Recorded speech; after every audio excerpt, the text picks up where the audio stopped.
കേരള സംസ്ഥാന രൂപീകരണത്തോളം തന്നെ പഴക്കമുണ്ട് സംസ്ഥാന സ്കൂൾ കലോത്സവത്തിന്. 1956 കേരള സംസ്ഥാനം രൂപീകൃതമായതിന്റെ തൊട്ടടുത്ത മാസം തന്നെയാണ് കലോത്സവവും തുടങ്ങുന്നത്.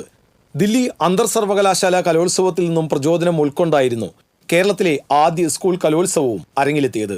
ഏതാണ്ട് 200 കുട്ടികൾ മാത്രമാണ് സ്കൂൾ തലത്തിൽ നിന്ന് നേരിട്ട് കലോത്സവത്തിൽ പങ്കെടുത്തത്. ഇതുപോലെ 5 ദിവസം നീണ്ട കലോത്സവ മാമാങ്കമില്ല, ഒരേ ഒരു ദിവസം മാത്രം.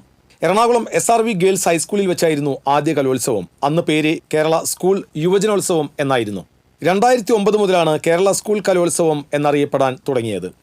1986 ഏറ്റവും കൂടുതൽ വ്യക്തിഗത പോയിന്റുകൾ നേടുന്ന പെൺകുട്ടിക്ക് കലാതിലക പട്ടവും ആൺകുട്ടിക്ക് കലാപ്രതിഭ പട്ടവും നൽകി തുടങ്ങിയത്. ആദ്യത്തെ കലാപ്രതിഭ പട്ടം നേടിയത് പിന്നീട് ചലച്ചിത്ര താരമായി മാറിയ വിനീതാണ്. കലാതിലകമായതാകട്ടെ പൊന്നമ്പിളി അരവിന്ദും. 2006 കലോത്സവം മുതൽ കലാതിലകം കലാപ്രതിഭാ പട്ടങ്ങൾ നൽകുന്ന പതിവ് ഉപേക്ഷിച്ചു. 1986 തന്നെയാണ് കലോത്സവത്തിൽ ഹൈസ്കൂൾ തലത്തിൽ ഏറ്റവും കൂടുതൽ പോയിന്റ് നേടുന്ന റവന്യൂ ജില്ലയ്ക്ക് സ്വർണ്ണക്കപ്പ് നൽകുന്ന പതിവ് തുടങ്ങിയത്.